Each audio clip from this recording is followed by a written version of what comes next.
going on, everyone? Costa here, talking post game. Raiders win, 25-20, and you know, I'll take this one. I know I've gotten mad about how the fourth quarter has been for this team, and yeah, it's been rough, but I'll take the win. Stressful. If y'all didn't get that other video, some of you butthurt Bears fans, yeah, you can shut up.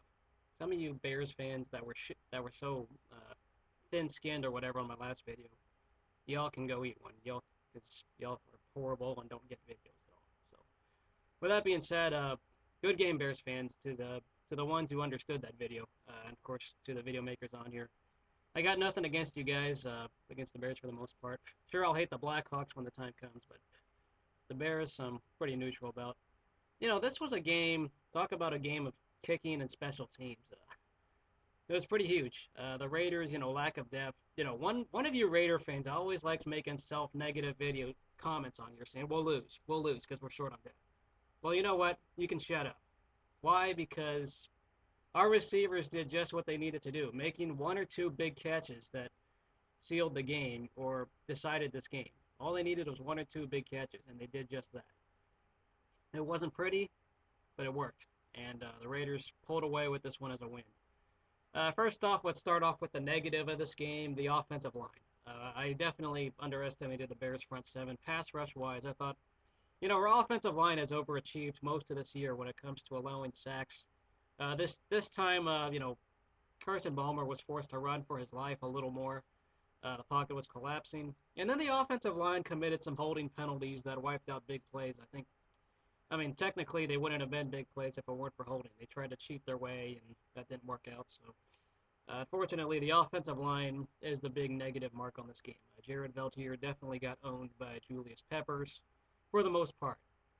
The other, brief negative of this game was parts of the fourth quarter. The Chicago Bears, with the exception of the last drive, they scored pretty much on every drive in the fourth quarter. It was ugly. The fourth quarter, I didn't like what I was seeing, how they were chipping away at this lead. I know we scored with about 4 minutes to go, but only the Raiders would allow an 80-something yard pass and make it more dramatic than it needed to be. It never should have come down to that. They should have gotten the stop there without any fluke passes there. Ugly, but I'll take the win. The other negative from this game would have to be the ability to get in the end zone. Obvious. They were inside Bears territory at times, but this is more credit to the Bears defense for stopping us in the red zone and when we were inside their side of the field. It came down to field goal kicking, and Janikowski made every field goal. If he didn't make those, we wouldn't have won this game. So the game ball by default goes to Sebastian Janikowski. The player of the game, obviously. He kicked 6 field goals like that. And, 4 or 5 of them weren't even easy. They were 40-plus yards, and I think he's playing hurt. So, special teams, as I said before, made the difference. Robbie Gould was making kicks. Shane Leckler had a nice punt this game.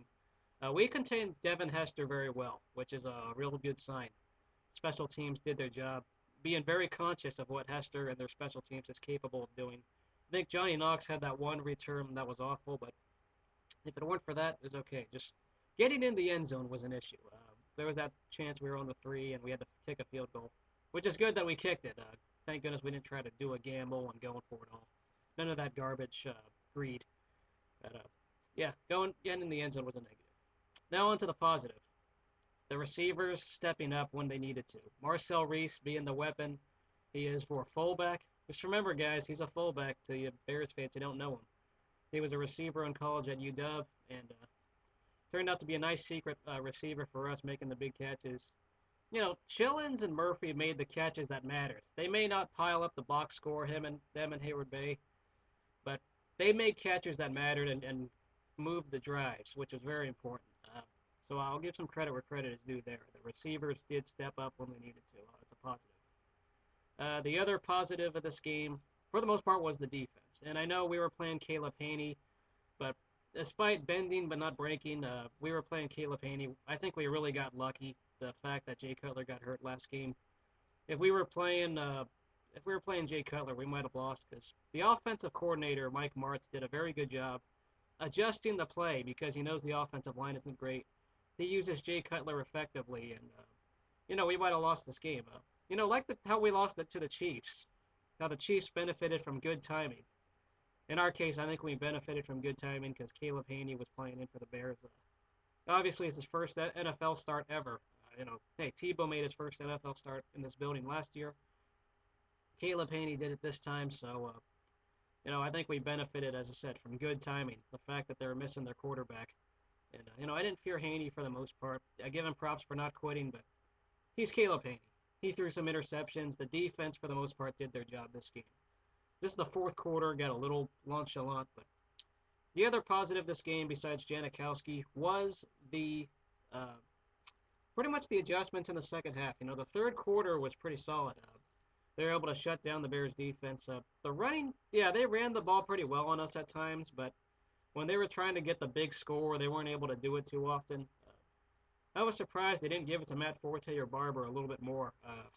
Maybe it was just luck of the moment there, but that was a little bit of luck there, I would have to say, that they didn't run the ball as much as they could have. They were forced to use Hanie and pass the ball because they were behind. But yeah, if it weren't for that nasty 80-something yard reception, the defense for the most part did their job. And I can't complain that they allowed field goals and just that one touchdown, which it's going to happen. It's hard to shut out an opponent, so I got no problem with that opening touchdown. A few minor remarks is that I didn't like it how when Hayward Bay had the reception, we got unorganized trying to get different personnel. If there's a close play or borderline call that works in your favor, you got to run up to the ball and call a play. I know it's maybe tacky, maybe something you do in a video game, but you got to be more organized than that. I know there are several coaches out in this nation that call, college that are very good at coaching their players to get up to the line and call a play when there's a close call, like that Hayward Bay reception. And they were forced to call a timeout, tried to get a substitution and eligible stuff. Not very smart. You got to be more organized there. And I said before, the fourth quarter did not need to go as dramatic as it needed to be. We're lucky that we're playing Caleb Hanie. So, yeah, good game, Bears fans. You guys played pretty hard. Their defense definitely shut us down. They have a very good front seven, as I expected. But, yeah, it's a win. And that makes 3 in a row for the Raiders. A good positive coming into the next game, which we got a Dolphins team was playing pretty tough. Their record is not good, but you look at their last 4 games they've played, they've been playing tough and hard, so it's not going to be easy. Uh, check out this video in the description. Blues for Bleezus, the guy I was impersonating last week. He uploaded the video like hours before the game, so I'll put up his link and video in the description. Little disclaimer, he does not make post-game videos. That's just his style, guys. It's not because he lost. He doesn't make post-game videos whether you win or lose. So check out his video. People were wondering what I was impersonating. Well, I'll put it in the description. So once again, good game, Bears fans. Just win, baby. And for the most part, this is a very satisfying win against a very strong defense. See you guys later. Go Raiders.